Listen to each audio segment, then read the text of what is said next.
Assalamualaikum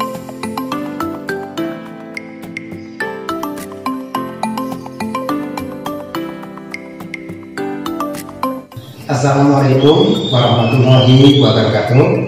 Anak-anak sekalian, jumpa kembali bersama saya, Pak Eka, dalam program pembelajaran kelas 5, tema kedua, muatan SBDP. Nah, anak sekalian, sebelumnya Pak Guru bertanya bagaimana keadaan kalian. Ya, aku harapkan kita semuanya ya senantiasa diberikan kemudahan dan kesehatan oleh Allah. Amin ya. Nah, anak sekalian, untuk pembelajaran SBDP pada kesempatan kali ini akan membahas tentang properti tari. Apa nama? Properti tari.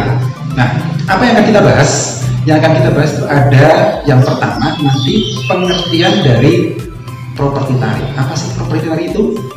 Lalu yang kedua nanti akan dibahas tentang apa fungsi dari properti tari tersebut. Nah, kemudian yang ketiga itu contoh tari yang menggunakan properti tari, dan nanti yang terakhir adalah tari kreasi daerah dari berbagai macam daerah yang menggunakan beraneka macam properti. Nah, anak-anak, yang pertama adalah pengertian dari properti tari. Nah, siapa yang di antara kalian sudah tahu apa sih properti tari itu? Ya, betul.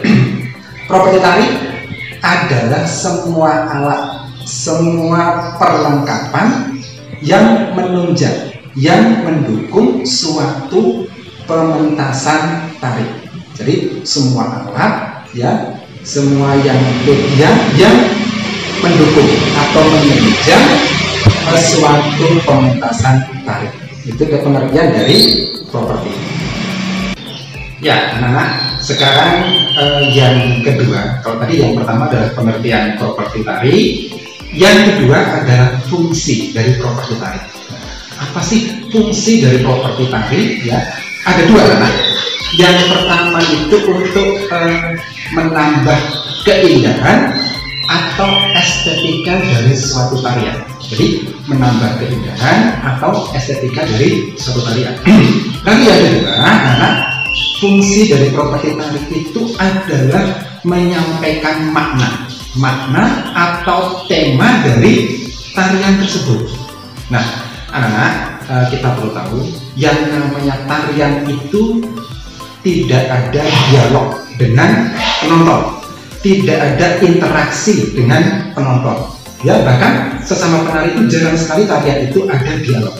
Nah, oleh sebab itu biar kemudian temanya, maknanya itu sampai ya kepada penonton, maka perlu ada tambahan yang namanya properti tari, sehingga penonton paham apa sih tarian, tentang apa sih, temanya apa sih. Oh ya, mereka pernah punya pengalaman ketika di Prambanan dulu, anak, itu tarian Ramayana. Nah, pada saat itu menampilkan adalah, yang ditampilkan itu maksudnya adalah kijang.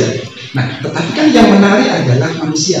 Maka mereka mendesain, merancang properti tari tersebut itu dengan rancangan ya, sehingga penonton itu paham bahwa itu adalah seekor kijang atau sekelompok kijang.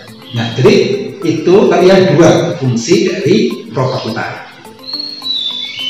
Nah, anak-anak, tadi itu fungsi dari properti tari, dan anak-anak perlu ketahui bahwa memang properti tari itu tidak hanya satu-satunya ya untuk menjadikan sebuah tarian itu terlihat sempurna.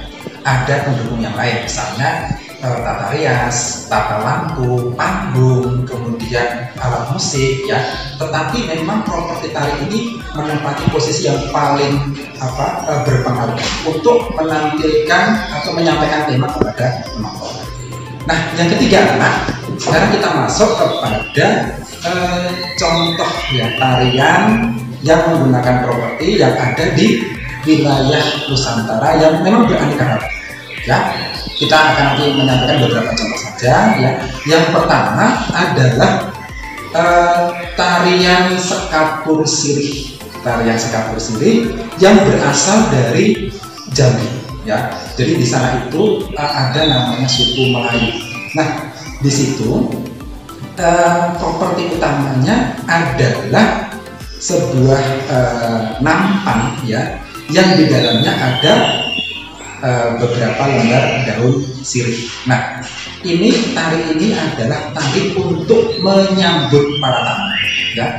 Memang selain properti utama berupa nampan tadi, ada beberapa properti yang lain, misalnya keris, kemudian baju kurung, baju khas suku Melayu ya, dan sebagainya. Jadi contoh pertama adalah tarian sekapur sirih.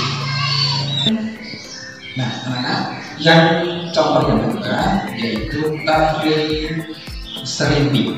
Tari serimpi ini anak-anak adalah tari yang berasal dari Yogyakarta. Nah, dalam tarian tersebut itu tariannya dibawakan oleh 4 orang wanita ya, dengan properti diantaranya adalah jebeng, kemudian cungkri atau keris kecil, kemudian tombak kecil ya. Kemudian yang ketiga contoh lain lagi adalah tari sedatif. Tari sedatif ini tari yang berasal dari Aceh. Dia bernuansa Islami ya, dan menunjukkan tarian yang dinamis. Nah, tari sedatif ini itu propertinya adalah celana panjang ya, kemudian kaos lengan panjang, lalu kemudian ada songket. Nah, songket yang menutupi sebatas pinggang dan juga dilengkapi dengan rencong. Rencong itu senjata khas Aceh yang juga disematkan di pinggang. Nah, tari ini sifatnya dinamis ya, dan ini berbau dari daerah Arab yang bernuansa Islam, ini sangat kental sekali. Nah, anak-anak, yang keempat ini adalah contohnya tari piring. Nah, tari piring ini berasal dari Sumatera Barat ya, daerah Solok di Sumatera Barat, yang properti utamanya adalah piring ya. Kemudian tari Campingancak, ini tari termasuk tari kreasi baru ya, yang berasal dari Lamongan, Jawa Timur. Di situ menggambarkan bagaimana suasana kegembiraan petani ketika merawat tanaman ya, kemudian sampai dengan memanen padi. Nah, properti utama yang digunakan itu adalah caping dan juga pakaian adat termasuk ikat kepala ya. Dan yang berikutnya ke-7 ya, terakhir nih ya, contohnya adalah tari jaipongan. Tari jaipongan ini termasuk yang juga terkenal ya, walaupun berbau mistis, tetapi termasuk kreasi yang cukup perlu kita ketahui, dia berasal dari Jawa Barat. Nah, tari jaipongan ini memiliki properti utama adalah selendang dan sampul.